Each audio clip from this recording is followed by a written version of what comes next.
Assalamualaikum warahmatullahi wabarakatuh. Hai semua, kembali dengan channel Ridotech, channel berbagi pengalaman dan teknik. Kali ini saya akan mengajak kalian untuk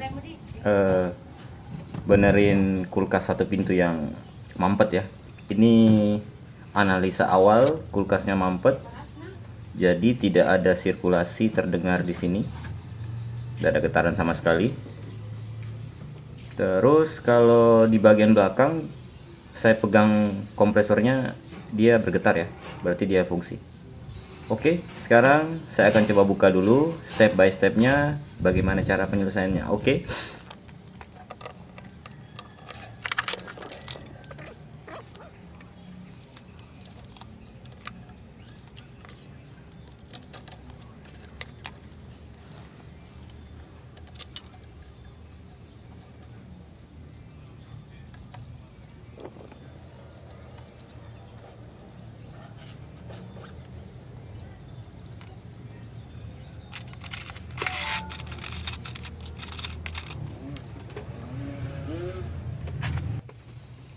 Oke, sekarang saya akan lakukan pembuatan pentil untuk pengisian refrigen.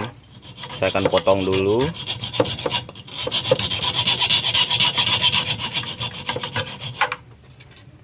Saya akan potong dulu dan akan menyambungkan pentil untuk pengisian refrigen.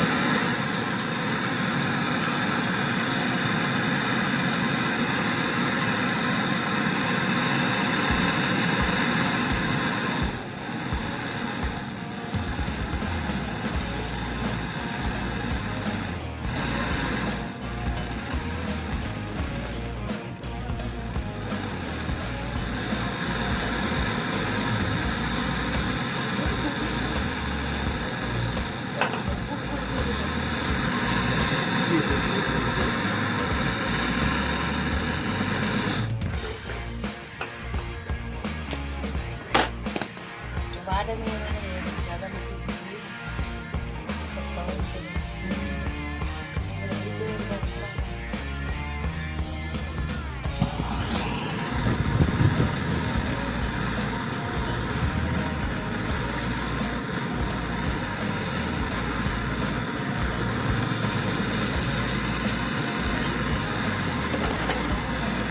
Saya biasa menggunakan kawat yang agak panjang ya untuk pengisian refrigen. Jadi kadang mungkin saya menyambung 2 kali, nggak apa-apa. Yang penting memudahkan ketika pengisian dan ketika menutup kembali jalur pipa input pengisian ini.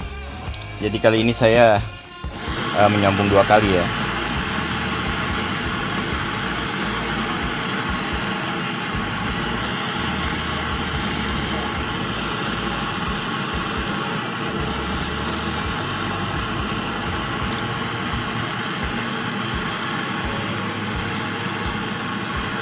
Jadi kalau tidak ada teman yang membantu, tekniknya teman bisa panasi dulu di satu sisi dan beri perak batang, lalu ambil ujung dan panaskan kembali.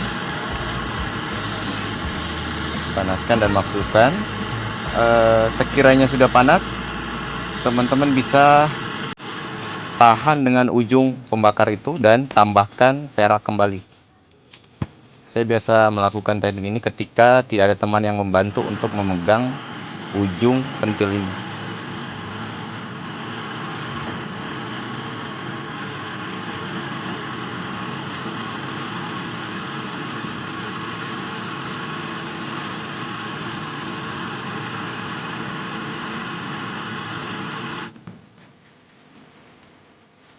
Oke, pemasangan pentil ya, udah selesai. Sekarang saya akan ngetes tekanan dari kompresor. Ini kompresornya sekarang lagi running ya. Jadi waktunya untuk memflashing. Jadi untuk memflashing oli yang terjebak di evaporator, saya biasanya menggunakan teknik dari tekanan kompresor itu sendiri. Jadi tekniknya seperti ini, yang umum. Di saat kompresor running, teman-teman tahan. Oke. Tahan, sekiranya merasa sudah berat, lepaskan secara cepat. Dan teman-teman bisa ulang lagi. Tahan, sekiranya sudah berat, teman-teman lepaskan. Lepaskannya secara cepat ya. Jadi oli yang terjebak di evap itu bisa terdorong keluar ke jalur pipa kembali ya. Ini jalur pipa kembali sama dengan jalur inlet ya, atau memasukkan refrigerant. Ini satu jalur, ya paralel.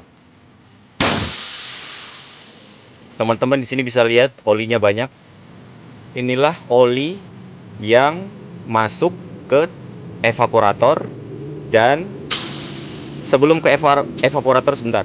Sebelum ke evaporator, oli ini masuk melalui jalur kondensor di dalam sisi kiri kanan kulkas dan masuk ke filter atau kapiler dan masuk ke evaporator. Inilah yang menyebabkan ada buntu di jalur kapiler, karena oli ketika bertemu dengan refrigerant akan membuat seperti buih salju yang ini ya, yang berbentuk padat. Jadi otomatis dia bisa menutup lubang yang kecil, terutama di bagian kapiler. Jadi teman-teman bisa lakukan flushing dengan teknik seperti ini berulang-ulang sampai kalian merasa benar-benar oli itu telah keluar semuanya dari evaporator. Jadi memang kadang-kadang kita harus sabar ya untuk memflushing kulkas yang mampet.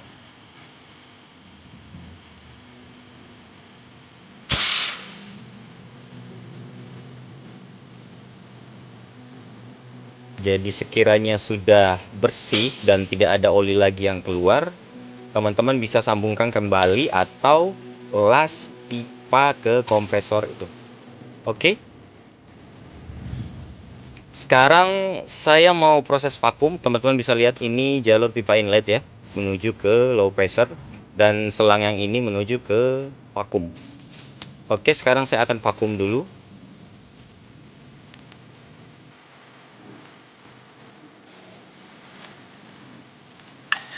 Saya nyalakan vakumnya.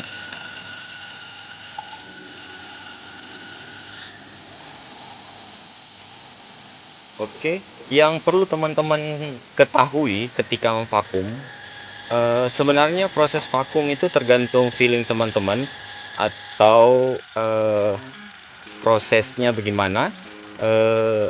Dan terutama begini, ketika teman-teman telah memvakum dan sampai minus 30 psi, teman-teman jangan langsung mengisi dulu. Teman-teman bisa tunggu sampai beberapa menit, entah 15 menit, 20 menit. Itu fungsinya untuk mengetahui apakah ada kebocoran di pengelasan kita tadi, di sambung-sambungan ya, terutama. Setelah merasa aman, kita bisa lakukan proses charging.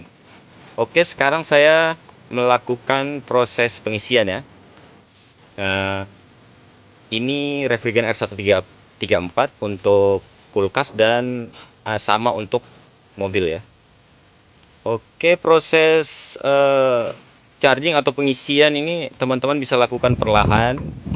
Kalau teman-teman menggunakan tang ampere, teman-teman bisa pastikan dan samakan ampere dengan spesifikasi di bodi kulkas. Oke, rata-ratanya biasanya saya 10 psi, tergantung. Yang penting teman-teman tidak melewati batas ampere yang tertera di bodi kulkas. Teman-teman bisa lakukan perlahan sambil memperhatikan jarum apakah dia turun atau dia stabil, pengisiannya stabil. Yang perlu teman-teman ingat ketika pengisian dan teman-teman hentikan atau menutup manifold gauge, dan teman-teman melihat posisi jarum manifold itu turun sampai ke 0, itu bisa menandakan bahwa masih ada oli yang terjebak di atas evaporator dan menahan tekanan. Oke. Sekarang posisinya aman.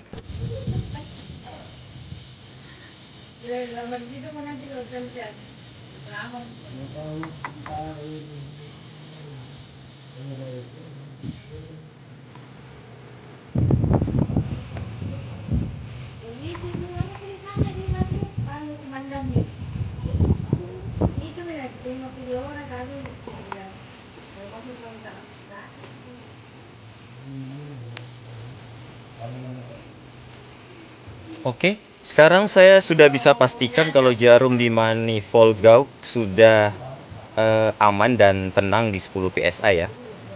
Dan kemudian ampere juga stabil di 0,72 sesuai spek body ya. Oke, terima kasih telah menonton. Jika bermanfaat, teman-teman silakan like, share, and subscribe. Terima kasih. Bye-bye. Assalamualaikum warahmatullahi wabarakatuh.